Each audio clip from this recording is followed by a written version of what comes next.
Next fight brought to you by the Halftime Sports Bar, home of our after party. We'll see you directly after at the halftime. Ryder Small, make your way to the red corner, please.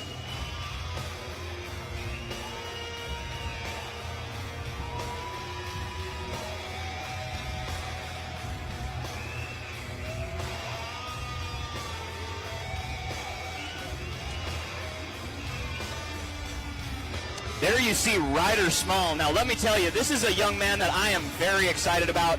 He has great ground skills. I just saw him fight, actually on the fight card that you fought on. He pulled off a slick first round armbar, and I was super impressed. I was not expecting that. Ryder's 25 years of age, standing 6 feet 1 inch tall, fighting out of Last Tribe MMA in Missoula, Montana, and he weighed in at 156 pounds. This is a lightweight fight, so the 155-pound division. As I said, my last time seeing Ryder was my first time, but damn, he impressed me a lot. And I'm extremely excited to see what this man is able to accomplish. Yeah, it was my first time seeing him as well. I literally looked down. Usually Terrence's, TJ's fights are pretty easy for him to win because he's such a big, strong guy. And the crowd was cheering. I looked up and TJ was getting beat. And this guy was immediately on our radar for someone we were just like, my goodness. Yeah, it was super impressive. You know, it was quick. It was a slick submission. He really put it to his last opponent. I mean, that real quick armbar, belly down. It was a great showing. So I'm excited to see what Ryder Small is able to accomplish tonight. Taking on a tough, undefeated opponent, though.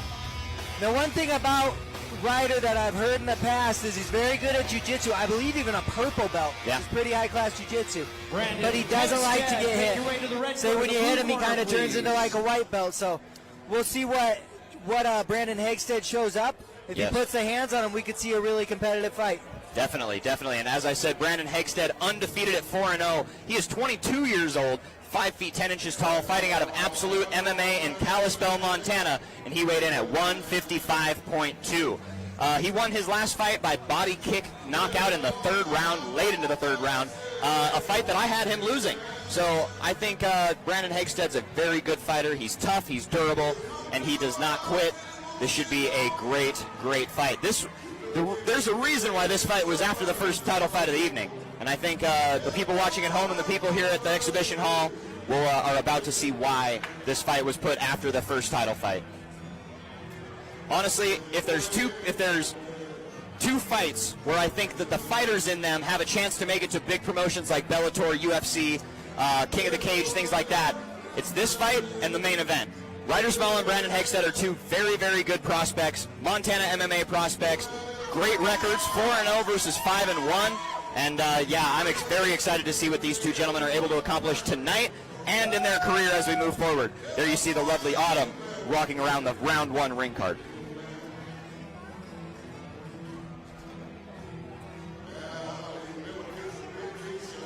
See Brandon Hegstad getting a drink of water, making his way into the cage.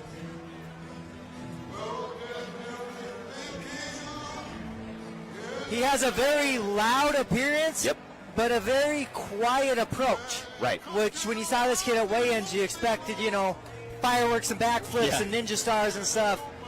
Not what we're seeing from him, and I was the first to admit that I'm surprised. Surprised by which kid showed up. Number 8 is brought to you by the Halftime, home of our after party. This is your 155-pound amateur MMA fight. The fighter to my right, now representing the Dog Pound out of Missoula, Montana. He's 25 years old, 6'1", with a 5-1 record, weighing in at 156 pounds. He is Ryder Small.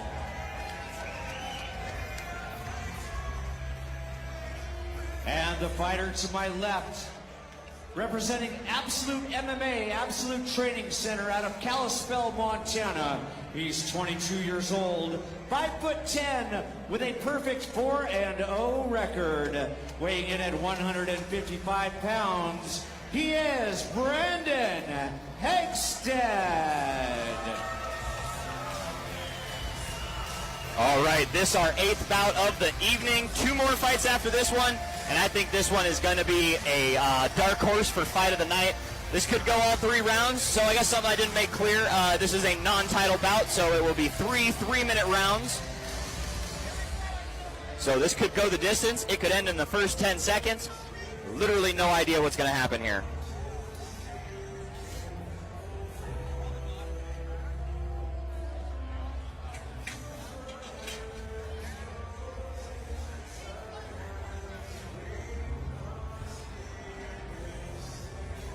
Here you see our referee Dave Evans bringing both fighters to the center of the cage for some final instructions.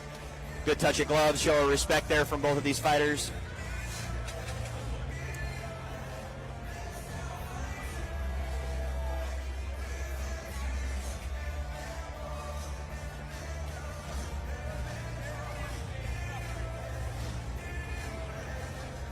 All right, Dave Evans checking with both fighters, and we get round number 1 underway. Touch of gloves in the center of the cage, and here we go. Nice body kick by Brandon there. Ooh, wow. Big kicks by Brandon. Ryder takes him right down, though. Caught that kick. Oh, and he might have just put himself right into a triangle. Ryder slipping out, though. There we go. Ryder able to posture up and slip out of that triangle. Wow, fast jiu-jitsu by Brandon Hegstad. And again, throws up another triangle. Ooh, Ryder looking for a foot, maybe. Knee or Achilles. Oh, and Brandon Hegstad with an armbar. Ryder defending well, though. Wow, high-level jiu-jitsu rolls here. And Ryder rolling for an armbar of his own. Oh, my gosh, this is crazy. Brandon's standing up. Might be his demise. He might have just given that to Dave Evans, slapping Brandon's hand for touching the cage or grabbing the cage. Here we see.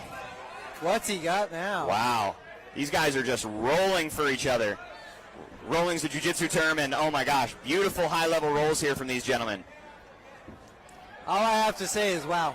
Yeah, wow. I mean, fast you don't jiu-jitsu. see this level of jiu-jitsu in a lot of UFC fights. No, you don't.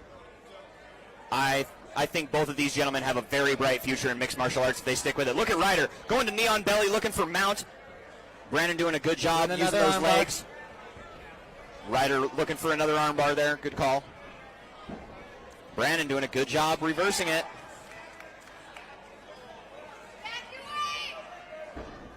There we are. Brandon gets out of that armbar. He's got 2 shots at a knee bar there. Yep.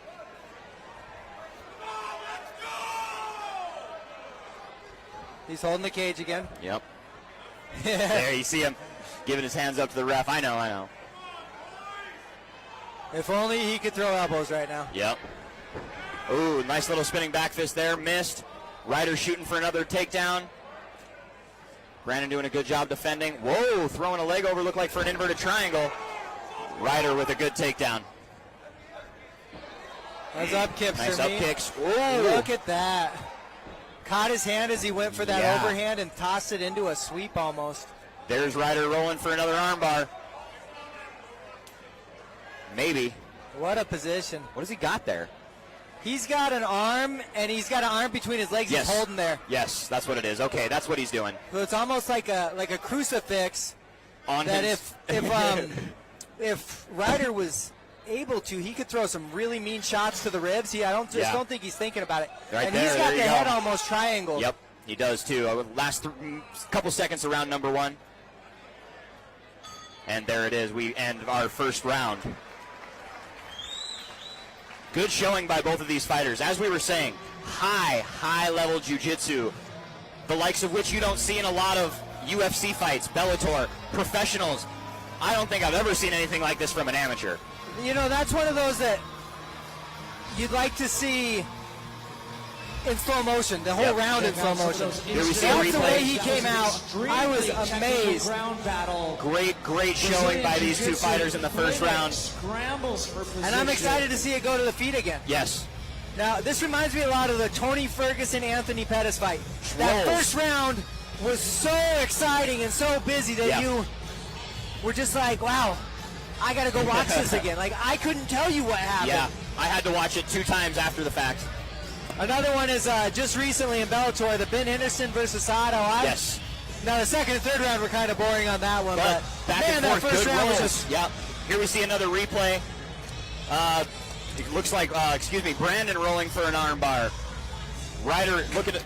Great defense by Ryder there. Rolls out of it. Gets an armbar of his own. Brandon gets out of that. Just extremely good showing of fights here tonight, and especially from these two gentlemen. Funny thing is, looking at their facial expressions, the hands on the hips, they're almost mirror images of each other. They are too, aren't they? Brandon's got some powerful kicks. Ooh! Interesting shot. I don't know if that was a slip or if he actually got caught. He might have caught him on the back of the ear. Did he? I don't know. Oh, yeah, I have no idea. But I didn't see it. I mean, it definitely looked a little dazed. Some good... Ooh, Ryder throwing some hands. It seems like the striking advantage does belong to Brandon. Yes. But it seems like Brandon strikes so aggressively that he brings it into a grapple. Right. If Almost he could maybe forces the stick and clinch. move and set up some combos, might be a different story. Ryder just grabbing that leg. Brandon doing some good punching when Ryder grabs the leg. Ryder should get those hands up. And when spinning back fighting fist. a southpaw like Hegstad, you gotta be keeping that left hand high, and Ryder's just been eating that left jab or that right jab from Hegstad left and right. Nice little trip and a slip by Ryder. He's got him in an omoplata. omoplata. Very calm. He's going to roll through, get on top. See if he steps through to maybe a mounted triangle. He's blocking that arm. Yep, he's I doing think a good should job scoop with the his head legs. with the mounted triangle. Are those some elbows? That might have been a couple elbows, but good shots by Brandon Hegstad on the ground. Almost, I mean, it's a great move just because he's got the cage there. It's almost like a crucifix just because he can't go into it. Right. Ryder needs to walk that cage like it's his something you walk on. Oh, big hammer fist from Brandon Hegstad.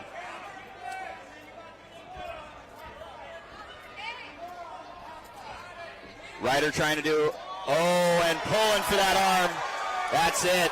Brandon Hegstad with the submission victory over Ryder Small and remains undefeated.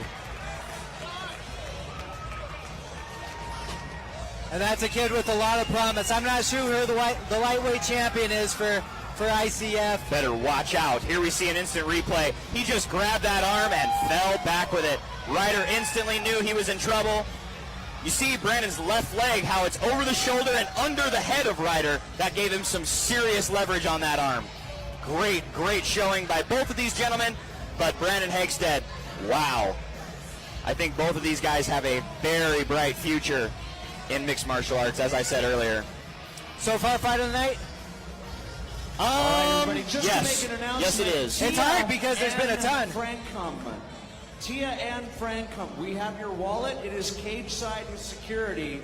So please come cage side to get your wallet. Tia Francom.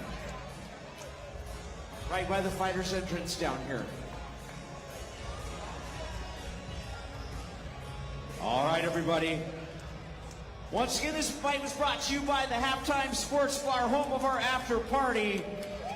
Your winner by armbar and still undefeated, Brandon Hegstad. So he's 5-0. He's 22 years old. And he's got crazy jits. And he's got cool hair. Yeah, he's got cool hair. As you said, loud personality, but kind of a quiet guy. Until they say go. Yeah, exactly. And then he put on a show. Here we see another replay of the finish. Brandon saw the opening, and again, look at his left leg. It's so deep. He has his left leg wrapped around Ryder's head, and that was just some insane pressure on that arm, especially the elbow joint, and Ryder was forced to tap. Wow, great fight, and as you said, I think my fight of the night so far, but there have been some seriously good ones.